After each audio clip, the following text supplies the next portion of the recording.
Dan dikabarkan juga ijazah dari Jokowi ini menunjukkan error atau tidak sesuai.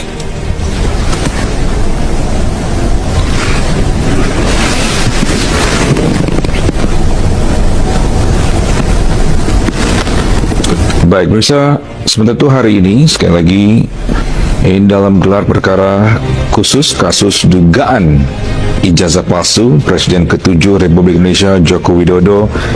Ini ada jelas. Yang lebih jelas bisa di center. Ya, sama 100. Warnanya 500. Salah sama 100 ya. Warnanya beda ya. Nilainya berapa itu? 100 Pak. Kalau yang Sama-sama 100. sama-sama 100 warnanya itu 1.500. Itu nggak akan membuktikan ijazahnya asli atau palsu kok. Itu hanya syahwat aja yang mau mengejar kami untuk kami itu ditersangkakan dengan kasus pencemaran nama baik atau fitnah. Itu aja, nggak akan membuktikan ijazah. Makanya ijazah itu harus dibuktikan di tempat lain. Contohnya kemarin juga udah ada sidang baru kemarin di Solo, ya, yang kemudian digugat. Ini gugatan baru lagi ya, Mas? Gugatan baru lagi, nanti akan banyak gugatan dan ini makin menunjukkan ketidakpercayaan terhadap ijazah yang memang palsu itu, ya 99,9 palsu itu makin banyak dan itulah memang sudah keniscayaan masyarakat. Ya, pertama saya ingin mengucapkan kata-kata merdeka. Bahwa pada hari ini sebagaimana yang dijanjikan oleh Bapak Jokowi, beliau akan menunjukkan ketika ada undangan pengadilan dan pengadilan sudah mengundang untuk hadir. Ada berita yang sangat menggembirakan bagi kami. Yang pertama, yang seperti yang disampaikan tadi oleh tim kuasa hukumnya yang diketuai Pak JB Irfan, mengatakan hanya satu bukti. Satu bukti itu saya berikan, saya tekankan adalah kopi dari file scan. Jadi bukan kopi dari kopi, tapi kopi dari file scan laporan polisi kepada 9 terlapor, ya. Nah, itu yang pertama. Kemudian yang kedua, otomatis berarti tidak pernah di dalam persidangan hari ini, dan tadi majelis hakim mengatakan kalau sampai tanggal 13 tidak bisa menunjukkan bukti tambahan, artinya memang tidak pernah ada ijazah yang dihadirkan di persidangan, ya. Kemudian yang kedua, UGM selaku tergugat 2, tergugat 3 yang notabene adalah tempat di mana Bapak Joko Widodo berkuliah dan sudah berulang-ulang dinyatakan oleh Bu Rektor, oleh Wakil Rektor, ya, bahwa beliau alumni UGM, itu pun hanya menunjukkan kopi dari persidangan. Jadi tidak ada kopi ijazah pun tidak ada. Yang keempat, yang sangat menggembirakan, polisi selaku pihak yang menyita ijazah, ya, yang kami gugat, dan inilah yang saya bilang kecerdasannya, polisi tidak mengajukan bukti. Nah, artinya sampai hari ini sidang itu tidak akan pernah ada yang namanya ijazah Pak Jokowi, dan makin menguatkan kepada kami memang ijazah itu tidak ada, ya. Oleh karena itu secara teknis lebih rinci nanti disampaikan rekan kami dan juga prinsipal akan kami tunjukkan ijazah. Jadi harapan kami hari ini kami bisa melihat, meraba, menerawang ijazah itu tidak akan kesampaian begitu. Nah, ya, terus ini saya ralat kembali saksi. Jadi mekanismenya tanggal 13 itu ada 2 versi. Dari pihak tergugat diberikan kesempatan untuk menunjukkan ijazah. Kemudian dari kami diberikan kesempatan menghadirkan saksi, dan saksinya kami ralat. Yang pertama adalah Pak Rujito yang memegang ijazah asli UGM Fakultas Kehutanan 1985. Jadi kami ralat, bukan Pak Insinyur KPH Bagas. Kemudian yang kedua adalah Komjen Purnawirawan Ugrosino. Jadi 2 itu sesuai permintaan, dan kami sangat bersyukur luar biasa. Permintaan saya yang terakhir dari kami selaku ketua tim, nanti disambung rekan-rekan yang lain. Dengan persidangan ini saya berharap perkara terhadap Profesor Dr. Tifa Salpadila dihentikan. Karena pengadilan perdata sebagaimana yang dimaksudkan oleh mantan Ketua Komisi Mahkamah Konstitusi Profesor Mahfud tidak pernah ada di sini. Kemudian yang kedua yang disampaikan oleh Ketua Mahkamah Konstitusi yang pertama ya, bahwa itu juga tidak pernah ada, karenanya tidak ada pidana. Bagaimana mungkin kalau perdatanya saja tidak pernah ada pembuktian, pembantahan?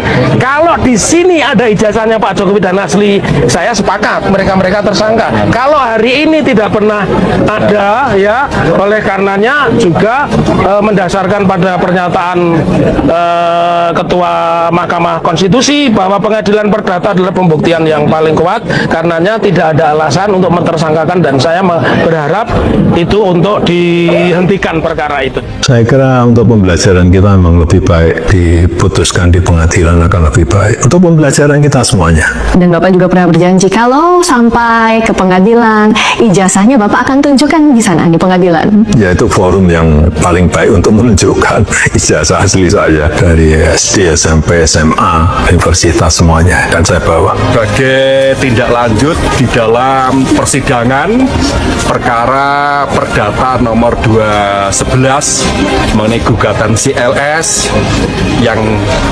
disidangkan pada tanggal 23 kemarin, yang pada pokoknya sesuai agenda yang telah dijadwalkan hari ini kami bertemu dengan Bapak Jokowi dalam rangka koordinasi dan konsultasi mengenai persiapan adanya pembuktian yang akan kami ajukan di persidangan setelah jadwal yang telah ditentukan oleh majelis hakim.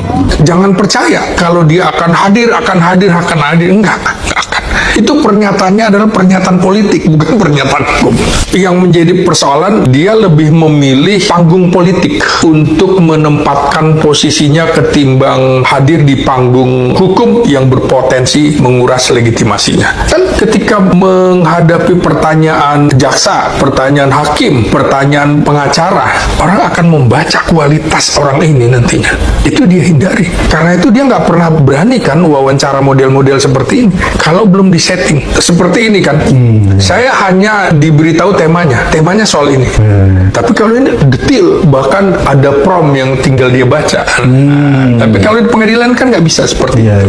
Jadi betul-betul dia menghindari proses hukum. Ada arti konspiratif di sini. Dia sedang memperhatikan kalkulasi komunikasi politik. Karena itu Jokowi akan memaksimalkan panggung politik yang cenderung menguntungkan dia dan juga meminimalkan eksposur dari sisi hukum, karena ini arena yang tidak terkendali. Lihatlah di TV-TV bagaimana kemudian dalam tanda petik pendukung-pendukungnya tidak masuk ke dalam substansi tapi menyerang personal orang. Makanya betul-betul dia hindari. Ijazah harus dikejar, karena penersangkaan saya sampai nanti persidangan saya itu nggak akan membuktikan ijazahnya asli atau palsu.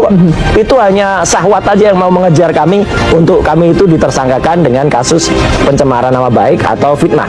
Itu aja, nggak akan membuktikan ijazah. Makanya ijazah itu harus dibuktikan di tempat lain. Contohnya kemarin juga nggak ada sidang baru kemarin di Solo, ya, yang kemudian digugat oleh Mas Sigit. Ini gugatan baru lagi ya, Mas? Gugatan baru lagi, nanti akan banyak gugatan, dan ini makin menunjukkan ketidakpercayaan terhadap ijazah yang memang palsu itu, ya 99,9% itu makin banyak, dan itulah memang sudah keniscayaan masyarakat. Ya, halo Sobat Politik, selamat datang kembali di channel Kabar Politik Viral. Ya, di mana teman-teman kita akan mengupas tuntas drama dan fakta di balik panggung politik tanah air secara tajam dan objektif. Ya, teman-teman semua, sebuah peristiwa bersejarah baru saja terjadi dan langsung mengguncang jagat maya serta ruang publik kita. Ya, isu yang selama ini dianggap tabu, sangat sensitif, bahkan dinilai tidak boleh disentuh, akhirnya pecah juga. Ya, di mana mantan Presiden ke-7 Republik Indonesia Joko Widodo secara mengejutkan memenuhi panggilan tim penyelidik terkait dugaan kasus ijazah palsu. Ya, teman-teman, tidak salah dengar, selama kurang lebih 3 jam di Polresta Solo, Jokowi harus berhadapan dengan penyidik dan menjawab 45 pertanyaan penting seputar polemik ijazah yang sudah bertahun-tahun menjadi bola liar di tengah masyarakat. Ya, peristiwa ini menandai titik balik yang sangat krusial di mana perdebatan isu ijazah ini tidak lagi sekedar menjadi perang opini di media sosial, melainkan sudah resmi masuk ranah hukum pidana. Ya, tanpa ada alasan sobat politik, mantan pakar tematika Roy Suryo bersama para tokoh lainnya mengungkap adanya temuan mengejutkan diduga ada 5 versi salinan ijazah yang berbeda yang pernah digunakan oleh Joko Widodo sejak menjabat sebagai wali kota Solo tahun 2005 hingga Pilpres 2019. Ya, perbedaan-perbedaan pada tanda tangan rektor, dekan, hingga tanggal kelulusan inilah yang kini sedang mendidik secara tajam oleh para pelapor untuk membuktikan kebenaran yang sesungguhnya. Namun teman-teman, di balik proses hukum yang sedang berjalan ini ada narasi lain yang tidak kalah liar merebus di kalangan netizen dan pengamat politik. Ya, banyak yang mulai memperingatkan Presiden Prabowo Subianto agar tetap waspada. Muncul istilah musuh dalam selimut, di mana publik menilai ada pihak terdekat atau lingkaran lama yang sengaja bermain dua kaki untuk merancang skenario politik demi kepentingan kelompok mereka sendiri. Ya, teman-teman semua, kita hari ini sudah semakin cerdas, di mana mereka tidak bisa lagi dibodoh-bodohi secara selamam atau seperti era 90-an, gelombang kritik, diskusi, data secara terbuka di internet hingga aksi-aksi di lapangan membuktikan bahwa masyarakat kita menginginkan transparansi penuh. Ya, tuntutan rakyat kini sudah sangat jelas, di mana selamatkan negara dari para pengkhianat bangsa, sahkan RRU perampasan aset dan ketegakan keadilan tanpa pandang bulu.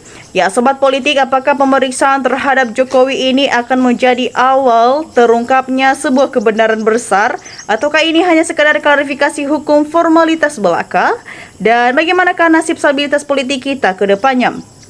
Ya, bagikan opini cerdas Anda di kolom komentar di bawah, dan mari kita kawal terus isu ini demi masa depan Indonesia yang lebih bersih dan berkeadilan. Jangan lupa untuk klik tombol share, like, dan jangan lupa untuk subscribe Kabar Politik Viral agar tidak ketinggalan informasi-informasi politik paling hot dan paling viral lainnya. Ya, teman-teman, kita melihat di kolom komentar ada banyak komentar dari teman-teman kita netizen, dan mari kita lihat bersama bagaimana perkembangan dari komentar ini. Disampaikan oleh Abdurrah berpendapat, yang jujur Allah dilindungi, yang tidak jujur Allah buka aibnya. Jurmini memberikan komentar, rakyat ingin kejujuran penegak hukum dan hakim-hakim juga. Ya, Parpo Toram memberikan komentar, ini kesempatan terakhir bagi para penegak hukum untuk menunjukkan sikap kebenaran dan kejujuran kalau rakyat mau menaruh kepercayaan. Ya, Matu Fitma memberikan komentar yang luar biasa, kalau asli ijazahnya insya Allah udah diperlihatkan karena aspal jadi berbelit-belit nyata. Ya, di sini juga teman-teman disampaikan oleh teman kita Anwari berkomentar, rakyat dipaksa suruh mengakui ijazah palsu jadi asli. Rakyat dah pada cerdas. Disampaikan oleh Kusnayadi berpendapat, penjabat selalu dikawal dengan duit dan rakyat sumpah rugi tidak ridho sama sekali.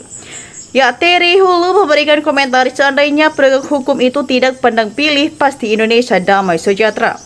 Ya, disampaikan juga oleh teman kita Sukirman, dari dulu kalau pejabatnya jujur, negara akan makmur, sayangnya masih banyak pendusta. Ya, teman-teman, kita lanjut di sini juga teman kita Jaila Tulisi, kalau sudah terbukti ijazah palsu Mulyono, kenapa hakim dan penegak hukum sampai detik ini masih aman dan semua diam dan para termulu mati-matian mempertahankan kebohongan ini? Teman-teman, kita lanjut di sini. Eki Sumarni memberikan komentarnya, penegak hukum nggak takut dosa, ingat Allah tidak jujur, jadi orang-orang yang selalu bohong dan khianat, camkan Pak Hakim. Ya, teman-teman semua, bagaimana tanggapan kalian mengenai komentar dari netizen ini? Mari kita memberikan opini cerdas kita di kolom komentar di bawah. Dan sampai di sini untuk cuplikan video kali ini dan pembahasan kita. Jangan lupa saksikan video dan update terbaru dari Kabar Politik Viral. Salam demokrasi.